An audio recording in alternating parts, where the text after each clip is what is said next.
નમસ્કાર, સ્વાગત છે આપનું સુપર 20 માં સમાચારોની સાથે હું છું જિજ્ઞાસા। એક મહત્વપૂર્ણ સમાચાર અત્યારે સામે આવી રહ્યા છે। મેહુલ ચોકસીને લઈને ડોમિનિકા કોર્ટમાં સુનાવણી હાથ ધરવામાં આવી હતી, જો કે નિર્ણય આવતીકાલ સુધી ટળ્યો છે। આવતીકાલે નિર્ણય લેવાઈ શકે છે। ડોમિનિકા કોર્ટ આવતીકાલે આ મામલે કોઈ ચોક્કસ ફેસલો સંભળાવી શકે છે। ડોમિનિકા સરકારે મેહુલને ભારતને સોંપવા માટે કહ્યું હતું। મેહુલની પત્નીએ જો કે કહ્યું હતું કે મેહુલને ભારત નથી જવું। આવતીકાલે કોર્ટ આ મામલે કોઈ ચોક્કસ ફેસલો સંભળાવશે। કોર્ટમાં પ્રત્યાર્પણ પર સુનાવણી અત્યારે પૂર્ણ થઈ છે। મેહુલ ચોકસી પર નિર્ણય આવતીકાલ સુધી ટળ્યો છે।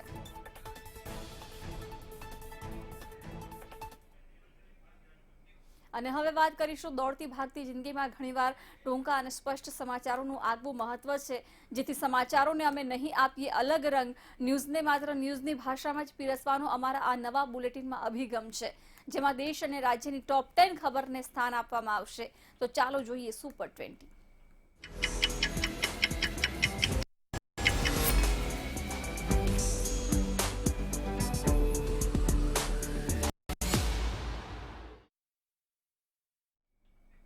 તો પંજાબ નેશનલ બેંકની લોનની હજારોની કરોડોની રકમનું કૌભાંડ કરનાર આરોપી મેહુલ ચોકસીનું ડોમિનિકાની સરકાર ભારતને પ્રત્યાર્પણ ન કરે તે માટે તેના ભાઈએ ધમપછાડા શરૂ કર્યા છે।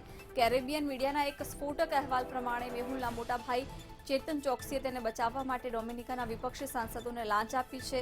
એટલું જ નહીં, મેહુલને ડોમિનિકાની સરકાર ભારત ન મોકલી દે તે માટે વિપક્ષી સાંસદોને ચૂંટણીમાં મદદ કરવા માટે પણ વાયદો કર્યો છે। ચેતન ચોકસીએ ડોમિનિકાની વિપક્ષી પાર્ટીના નેતા લેન્ક્સ લિન્ટન સાથે બંધ રૂમમાં 2 કલાક એક બેઠક યોજી હતી। બેઠકમાં તેને લિન્ટને ઓફર આપી હતી કે વિપક્ષ જો સંસદમાં મામલાને દબાવવા માટે મદદ કરશે તો ચૂંટણીમાં તેમને મદદ આપવામાં આવશે। એવું પણ કહેવાઈ રહ્યું છે કે ચેતન દ્વારા લિન્ટનને $2 લાખ ટોકન મની તરીકે પણ અપાયા છે અને આગળ વધારે મદદ કરવાનો વાયદો પણ કરવામાં આવ્યો છે।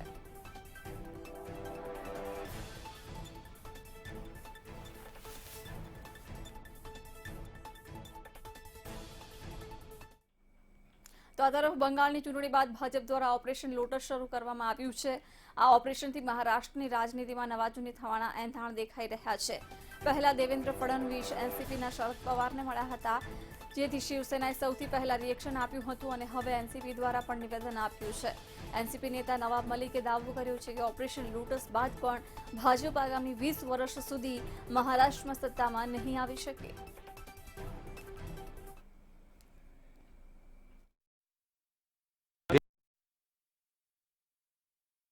जी कल पवार साहब के निवास स्थान पे मिले।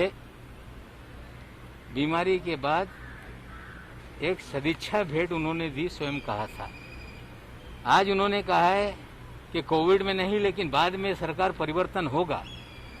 हमें लगता है तारीख पे तारीख देवेंद्र जी हो या चंद्रकांत पाटिल जी हो देते आए हैं। हम उनको इतना ही कहना चाहते हैं कि बंगाल के चुनाव के बाद ऑपरेशन लोटस के ऐलान किया गया था, लेकिन महाराष्ट्र में जब तक तीनों पार्टी एक साथ है कोई भी ऑपरेशन लोटस नहीं हो सकता। પંજાબમાં રાજકારણ ચરમસીમા પર પહોંચી ગયું છે। એક તરફ અમરિન્દર સિંહ અને બીજી તરફ નવજોત સિદ્ધુ ગ્રુપ આમને સામને આવી ગયું છે। નવજોત સિદ્ધુએ 2 દિવસ પહેલા જ હાઈકમાન્ડને ફરિયાદ કરી હતી અને હવે અમરિન્દર સિંહ ગ્રુપ દ્વારા અમૃતસરની ગલીઓ પર સિદ્ધુ ગુમ થયા હોવાના પોસ્ટર લગાવવામાં આવ્યા હોવાનો આક્ષેપ લાગ્યો છે। પોસ્ટરમાં લખવામાં આવ્યું છે કે જે સિદ્ધુને શોધી કાઢશે તેને ₹50,000 ઇનામ આપવામાં આવશે। નોંધનીય છે કે 25 જેટલા ધારાસભ્યો પણ મુખ્યમંત્રી અમરિન્દરથી નારાજ ચાલી રહ્યા છે। ਮੈਨੂੰ ਇੱਕ ਸੰਘਰਸ਼ ਇੱਕ ਕੱਲੀ ਚੀਜ਼ ਦੱਸ ਦਿਓ ਜਿਹੜੀ ਸਰਦਾਰ ਨਵਜੋਤ ਸਿੰਘ ਸਿੱਧੂ ਨੇ ਅੰਮ੍ਰਿਤਸਰ ਦੀ ਜਨਤਾ ਨੂੰ ਮੁੜ ਵਾਪਸ ਦਿੱਤੀ ਹੋਵੇ।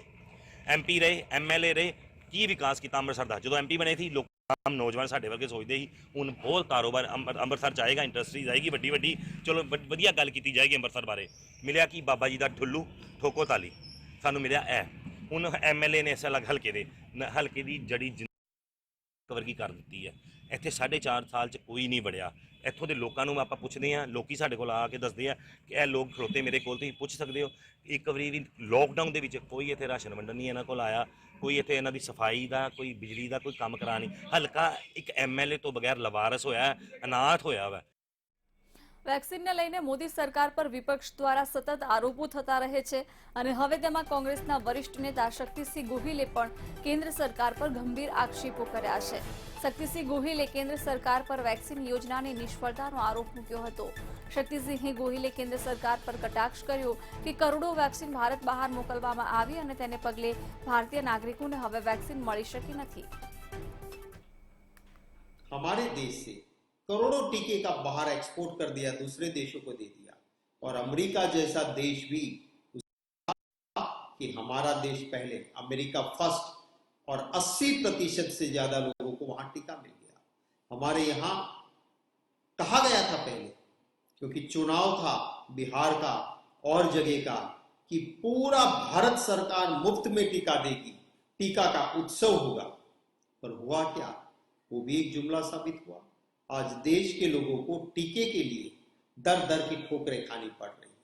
राहुल गांधी जी ने कहा था कि इसको जल्द से जल्द टीका की व्यवस्था कीजिए.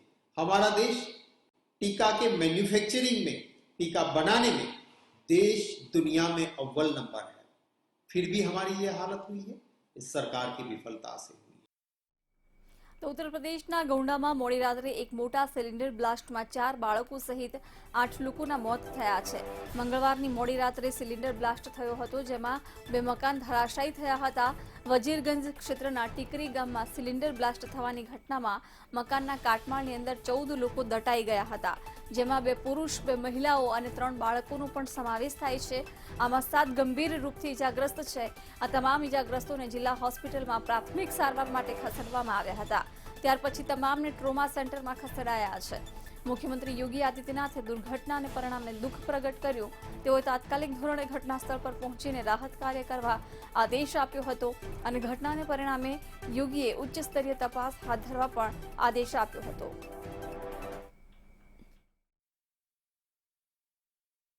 वजीरगंज अंतर्गत ये टिकरी क्षेत्र है, जहाँ पे डायल 112 पे ये सूचना प्राप्त हुई कि एक सिलेंडर ब्लास्ट के बाद एक मकान की छत वो गिर गई है. इस के तत्काल पुलिस फोर्स के साथ मैं स्वयं यहाँ पहुँचा है.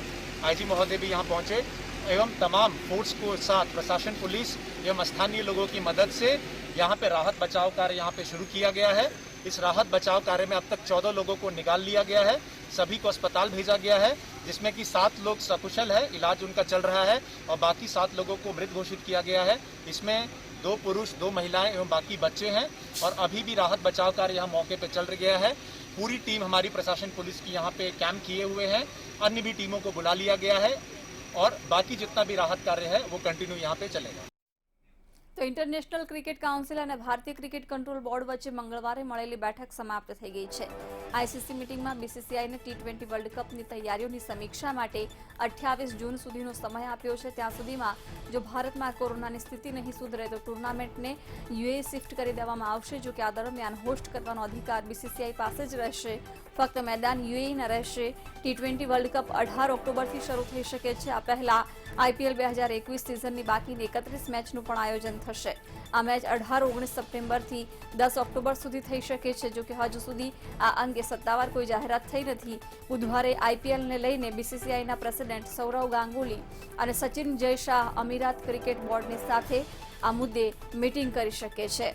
આઈસીસીએ યુનાઇટેડ આરબ અમીરાતને પ્લાન બી તરીકે રેડી રાખ્યું છે.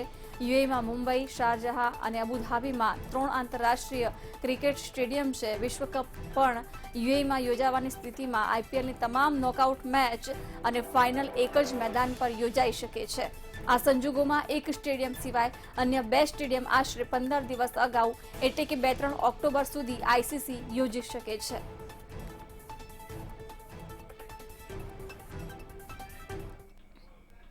તો કેન્દ્રએ સિવિલ સેવકો માટે પેન્શનના નિયમોમાં સંશોધન કર્યું છે.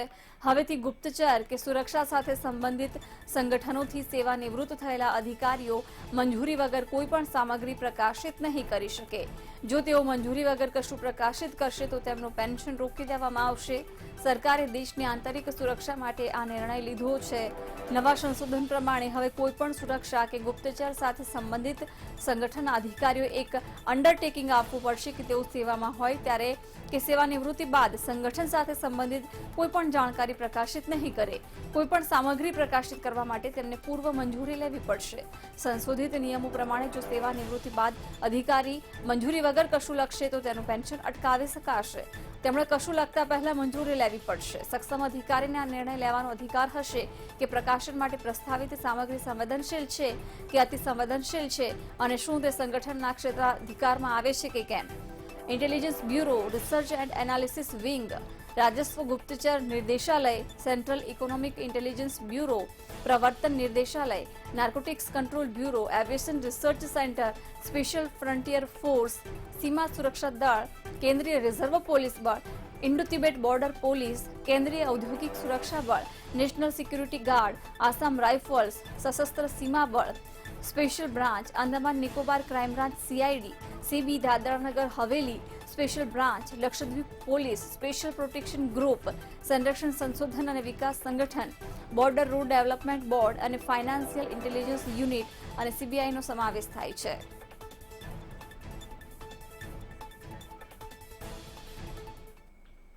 તો ઉત્તર ભારતના મોટા ભાગના રાજ્યોમાં હવામાનનો મિજાજ બદલાયો છે. હવામાન વિભાગ પ્રમાણે બિહારની ઉપર ચક્રવાત હવાઓનું ક્ષેત્ર બન્યું છે, જ્યારે ઉત્તર પૂર્વ અને મધ્યપ્રદેશ સુધી એક નિમ્ન સ્તરની ટ્રફ રેખા બની છે, જેના કારણે ઉત્તર પ્રદેશના અનેક વિસ્તારોમાં તીવ્ર હવાઓ ફૂંકાવાની અને વરસાદ થવાની સંભાવના છે. આગામી 24 કલાક દરમિયાન પૂર્વોત્તર ભારત, સિક્કિમ, મધ્ય મહારાષ્ટ્રના કેટલાક ભાગ, કેરળ અને તટીય કર્ણાટકમાં હળવાથી મધ્યમ વરસાદની સાથે 1-2 સ્થાનો પર ભારે વરસાદની સંભાવના છે. ઓરિસ્સા, આંધ્રપ્રદેશનો દરિયા કિનારાનો વિસ્તાર, મરાઠાવાડા અને વિદર્ભના કેટલાક ભાગોમાં 1 અથવા 2 ઝડપી વરસાદની સાથે હળવાથી મધ્યમ વરસાદ થઈ શકે છે. પંજાબ, હરિયાણા, દિલ્હી, પશ્ચિમ ઉત્તર પ્રદેશ અને ઉત્તર રાજસ્થાનના કેટલાક ભાગોમાં હળવાથી મધ્યમ વરસાદ, ગાજવીજ અને ધૂળની ડમરીઓ ઉડી શકે છે. હવામાન વિભાગના પ્રમાણે ભારતમાં ચોમાસું સારું રહેશે. Southern parts of Bay of Bengal और दक्षिण श्रीलंका के दक्षिण हिस्सा और यहाँ एंटायर अंडमान सागर और east central Bay of Bengal पे आ चुका है और हमारा भी उम्मीद है कि 3 तारीख के आसपास केरल तट पर मानसून आ सकता है. इसके बाद जैसे हम उम्मीद कर रहे हैं कि इस बार एक अच्छा मानसून रहेगा और जून महीना में रेनफॉल भी स्वाभाविक होगा, सो हम सोचते हैं कि मानसून का एडवांस भी नॉर्मल होना चाहिए. તો દેશમાં એક તરફ ખેડૂતો કેન્દ્ર સરકાર દ્વારા ઘડાયેલા 3 કૃષિ કાયદાનો ઉગ્ર વિરોધ કરી રહ્યા છે, ત્યારે સરકાર દ્વારા ડાંગરની વિક્રમજનક ખરીદી બાદ હવે ઘઉંની ખરીદી પણ ઓલ ટાઈમ હાઈ સપાટી પર પહોંચી છે. ફૂડ કોર્પોરેશન ઓફ ઇન્ડિયાના તાજેતરના આંકડા અનુસાર ચાલુ રવિ સિઝનમાં 29 મે સુધીમાં સરકાર દ્વારા 405 લાખ મેટ્રિક ટન ખરીદી કરવામાં આવી છે, જે વર્ષ 2020-21ના 390 લાખ મેટ્રિક ટન કરતાં જ 4% વધુ છે. દેશમાં પહેલીવાર ઘઉંની ખરીદી 400 લાખ મેટ્રિક ટનને પાર કરી ગઈ છે. પંજાબમાં છેલ્લા 1 દાયકાના સૌથી વધુ ઘઉંની ખરીદી કરાઈ છે. ગયા વર્ષે મધ્યપ્રદેશ આ મામલામાં પ્રથમ સ્થાને હતું. પંજાબ અને હરિયાણામાં ગયા વર્ષે 127 લાખ મેટ્રિક ઘઉંની ખરીદી કરાઈ હતી. વર્ષ 2021ની ખરીફ સિઝનમાં ડાંગરની રેકોર્ડ ખરીદી સરકાર દ્વારા કરાઈ હતી. વર્ષ 2019-20ના 773 લાખ મેટ્રિક ટનની સરખામણીમાં વર્ષ 2020-21માં સરકારે ખેડૂતો પાસેથી 789 લાખ મેટ્રિક ટન ડાંગર ખરીદી હતી. એફસીઆઈના ડેટા મુજબ સૌથી વધુ ડાંગરની ખરીદી પંજાબમાંથી કરાઈ હતી. ત્યારબાદ તેલંગાણા, ઓડિશા, આંધ્રપ્રદેશ, ઉત્તર પ્રદેશ, છત્તીસગઢ અને હરિયાણામાંથી સૌથી વધુ ડાંગરની ખરીદી કરાઈ હતી.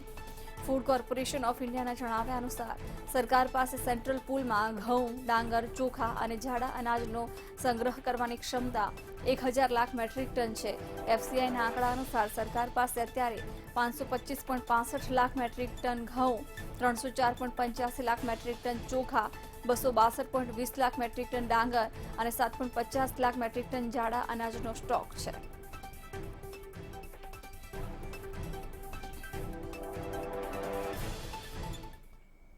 તો કોરોના સંકટ વચ્ચે લોકસભા સાંસદ અને પૂર્વ કેન્દ્રીય મંત્રી મેનકા ગાંધી દ્વારા દિલ્હીના વિવિધ વિસ્તારમાં ભોજન અને પાણીની અછતનો સામનો કરી રહેલા પશુ પક્ષીઓની મદદે આવ્યા છે.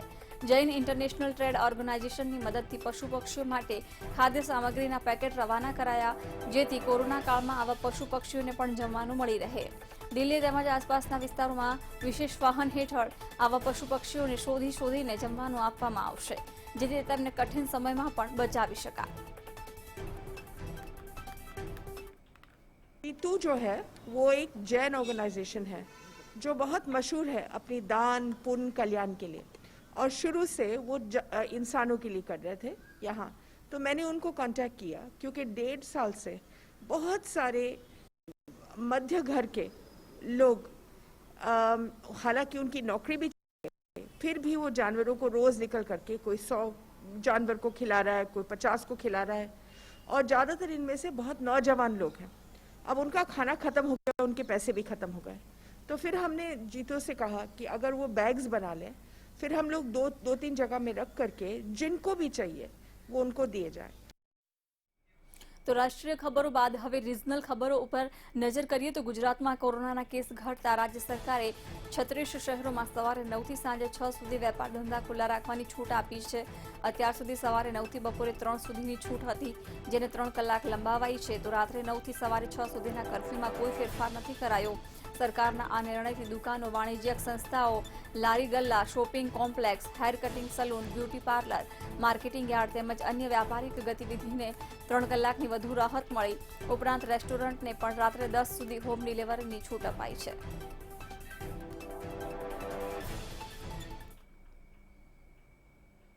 અમદાવાદમાં લેન્ડ ગ્રેબિંગ એક્ટ હેઠળ સરેન્ડર થયેલા નઝીર વોરાના કોર્ટે 6 દિવસના રિમાન્ડ મંજૂર કર્યા। ગઈકાલે લેન્ડ ગ્રેબિંગ એક્ટ મુજબ નઝીર વોરા તેમજ તેની પત્નીએ સરેન્ડર કર્યું હતું, જે અંતર્ગત તેમને વેજલપુર પોલીસે મિર્ઝાપુર કોર્ટમાં રજૂ કર્યા હતા।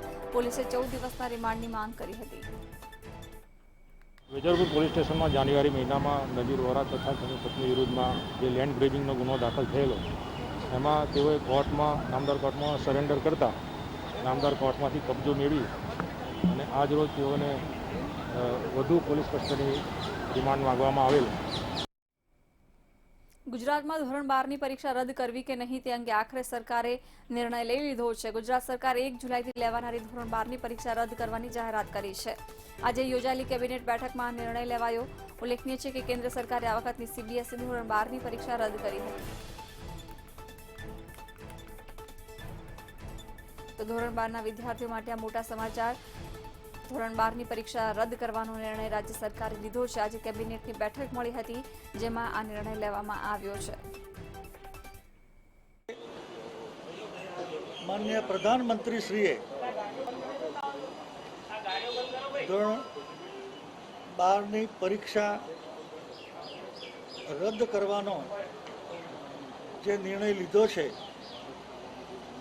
એના અનુસંધાને આજે મળેલી કેબિનેટમાં માનનીય મુખ્યમંત્રીશ્રીના અધ્યક્ષસ્થાને ગઈકાલે માનનીય પ્રધાનમંત્રીશ્રીએ લીધેલા નિર્ણયની ચર્ચા થઈ છે અને ગુજરાત બોર્ડની પરીક્ષા પણ માનનીય પ્રધાનમંત્રીશ્રીએ લીધેલા નિર્ણય અનુસાર।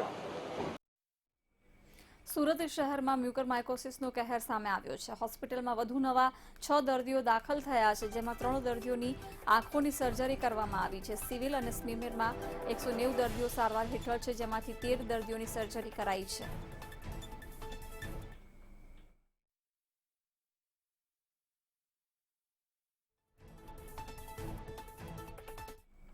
તો સુરતના કઠોર ગામમાં રોગચાળા મામલે મેયર, પાલિકા કમિશનર અને આરોગ્યના ઉચ્ચ અધિકારીઓ કઠોર ગાતે પહોંચ્યા હતા। પાણીને કારણે ફેલાયેલા રોગચાળાને લઈ એક જ દિવસમાં 50થી વધુ કેસ નોંધાયા, જ્યારે 6 દર્દીના મોત થયા, જેને લઈ પાલિકા દ્વારા સહાયની જાહેરાત કરાઈ।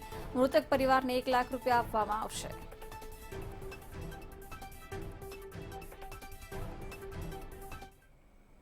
તો રાજકોટમાં કોરોના દર્દીના કેસમાં ઘટાડો નોંધાયો છે, તો બીજી બાજુ સિવિલમાં મ્યુકરમાઇકોસિસના આંકડાઓમાં સતત વધારો થઈ રહ્યો છે।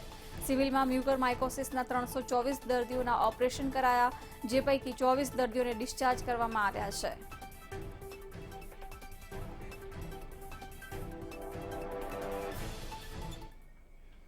પાટણમાં રાધનપુરની કેથોલિક ઝેવિયર છાત્રાલયમાં ધર્મ પરિવર્તનની ઘટના સામે આવી। અહીં બાળકોને ધર્મ પરિવર્તન માટે મજબૂર કરવામાં આવે છે। આશ્રમમાં બાળકો સાથે ભેદભાવ કરાઈ રહ્યો છે। બાળકોના જણાવ્યા અનુસાર બાળકોને હિન્દુ ધર્મથી દૂર રાખવાનો પ્રયાસ કરવામાં આવી રહ્યો છે। એટલું જ નહીં, આશ્રમ દ્વારા બાળકોને બહાર કાઢી મૂકવામાં પણ આવે છે।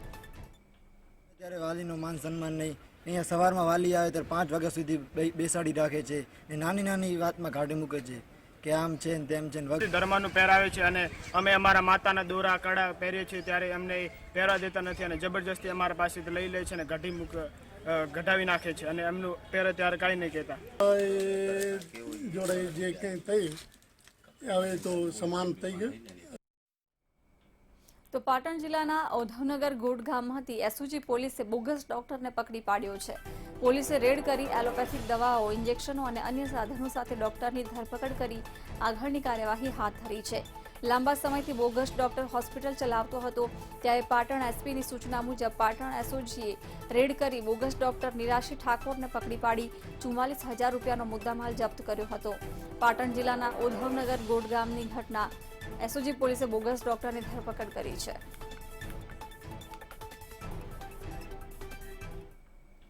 તાઉતે વાવાઝોડાથી સાગર ખેડૂતોને થયેલા નુકસાનમાંથી બેઠા કરી પૂર્વવત કરવા સરકારે રાહત પેકેજ જાહેર કર્યું.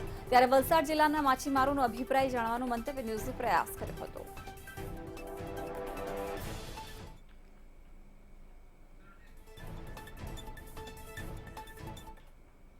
રાજ્ય સરકારે સાગર ખેડૂતો માટે રાહત પેકેજ જાહેર કર્યું છે. ત્યારે જાફરાબાદ અને રાજુલાના સાગર ખેડૂતોએ ખુશીની લાગણી વ્યક્ત કરી હતી.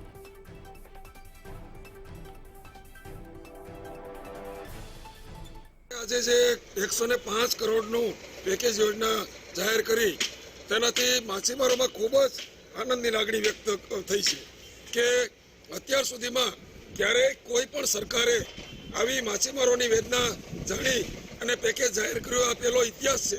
ઘણા આઝાદી પછીના વર્ષો પછી પણ કોઈ આવું કંઈ બનેલું નથી.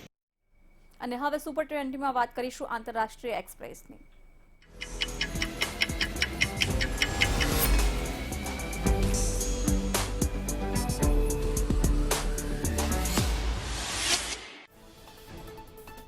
ચીનની બીજી વેક્સિનને ઇમરજન્સી વપરાશની મંજૂરી મળી ગઈ છે. આ વેક્સિન ચીનની સિનોવેક બાયોટેક કંપનીએ બનાવી છે. સિનોવેકને WHOએ પણ અપ્રૂવ કરી છે. અમેરિકાએ દાવો કર્યો છે કે તેમની માંસ પેકિંગ સાથે સંકળાયેલી કંપની JBS પર થયેલો રેન્સમવેર સાયબર એટેક રશિયાથી થયો છે. અમેરિકાના લોસ એન્જલસમાં ફાયરિંગની વધુ એક ઘટના બની છે. આ ઘટનામાં 2 વ્યક્તિના મૃત્યુ થયાના અહેવાલ છે, જ્યારે શૂટરને પણ ઠાર કરાયો હોવાની વિગતો છે. ફાયરિંગનું કારણ હજુ અજાણ્યું છે.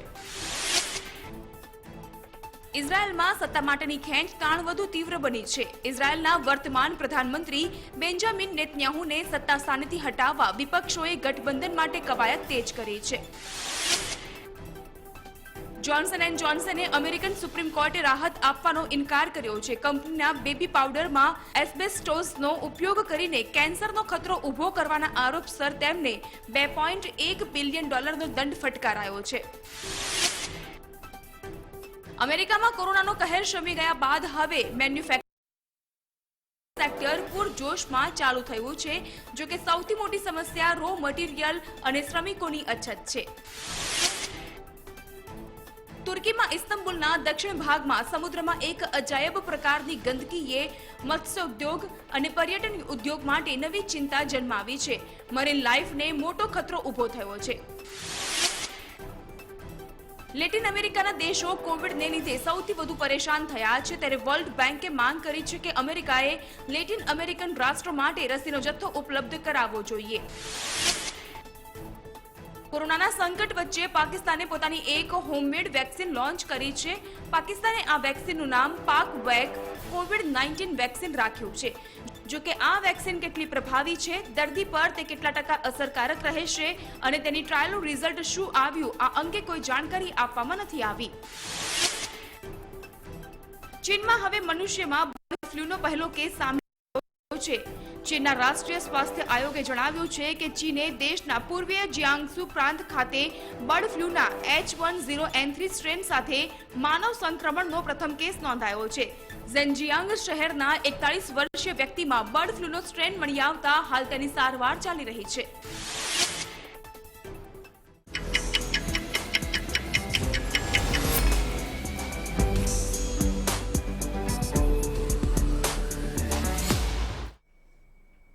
તો સુપર 20 બુલેટિનમાં અત્યારે બસ આટલું જ. વધુ સમાચારો માટે આપ જોતા રહો મંતવ્ય ન્યૂઝ. સાથે જ લોગિન કરો www.mantavynews.com.